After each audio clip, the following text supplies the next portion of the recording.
And if you missed it, here it is. Hi Danny, how are you today? Are you well? Yeah, I'm fantastic. How are you? I am good. Very busy day ahead because, of course, the new single is out. It was released yesterday. I was even more shocked. It went straight in at number 2 and it hasn't budged since. I'm like, oh my God, it's crazy. Are you quite relieved to have it out? Because it was quite difficult to pin will.i.am down to get him to record his vocals for the song. Yeah, it's always hard, trying to fit in between his Mars rover landing and crashing cars. We managed to get him in a verbal headlock and kind of bring him down to the studio before we had to head back to LA. When you say studio, I was hearing this morning, did he record some of these vocals in his hotel room? Does he have a studio in his hotel room when he's travelling? Yeah, that's right. He's got a studio in his hotel room, which is kind of a crazy thing to even think about. I'm like, do you not even sleep, dude? For me, it was a great way to actually kind of get to see the true genius that is will.i.am. How did the collaboration come about? I mean, I'd like to think that you went in a room and you just picked your favourite judge from The Voice, but why did you decide that will.i.am was the man for the track? It was just the sentiment behind it. We've always kind of delivered our music in that same kind of hip-hop orientated style. Like we've always, if you listen to the rest of the stuff on the album, is very much so we've got one foot in American music and one foot in European music. His style of music and his style of producing would be something that I would have grown up listening to and really respected. You just touched on America there. You guys have just recently come back from doing some promotional work. How are things working out over there for the Scribs? Amazing. The second album went in at number 3 over there in Billboard, so we were just so shocked that we hadn't planned on really trying to crack the States at all, and it's been happening at such a fast rate for us that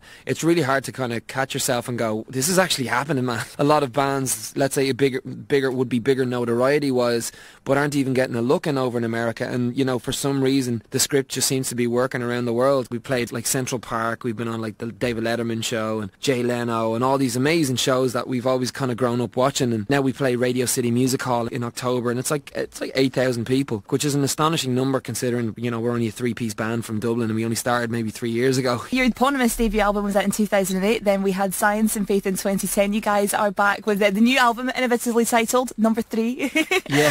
It's out on the 10th of September. Is this different? Is this a more emotive album? Is it more upbeat? How is it different? It's definitely more honest. I mean, every script album, you can definitely expect an emotional depth or an emotional level that we've gone to. This one is no different. We've kind of gone a little bit more back into, I guess, our hip-hop roots. We've so many things that we wanted to say on the album that was really hard to get into song format, so there's a little bit more spoken word. We're not calling ourselves rappers at all by any stretch of imagination, but we've always been major fans of folk music and spoken word, and this is no different. Personally, I think we've kind of hit a lyrical prime where everything that we're kind of attempting to say, we seem to be achieving it in reasonable ease.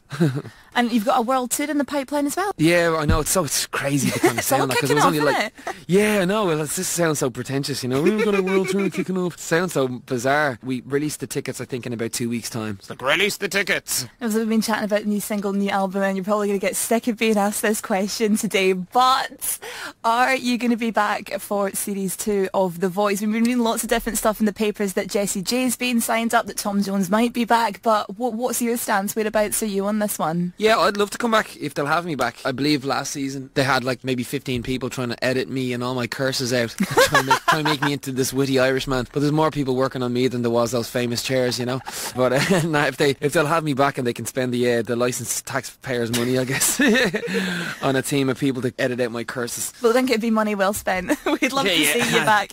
Listen, Danny, it has been so lovely to chat to you today. You've got the single out right now, the album out next week. What's in the pipeline for the rest of the year for the Scribs, apart from the touring? What else can we expect?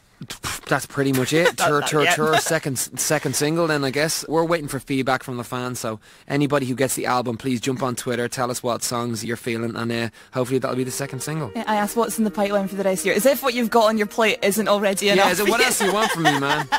What else do you want? Well, Danny, fantastic to chat to you today. We are about to play your current single out on MFR just now. Would you like to introduce it for us? I would love to introduce it. Hey, this is Danny from The Script, and this is our brand new single called Hall of Fame featuring will.i.am. Yeah,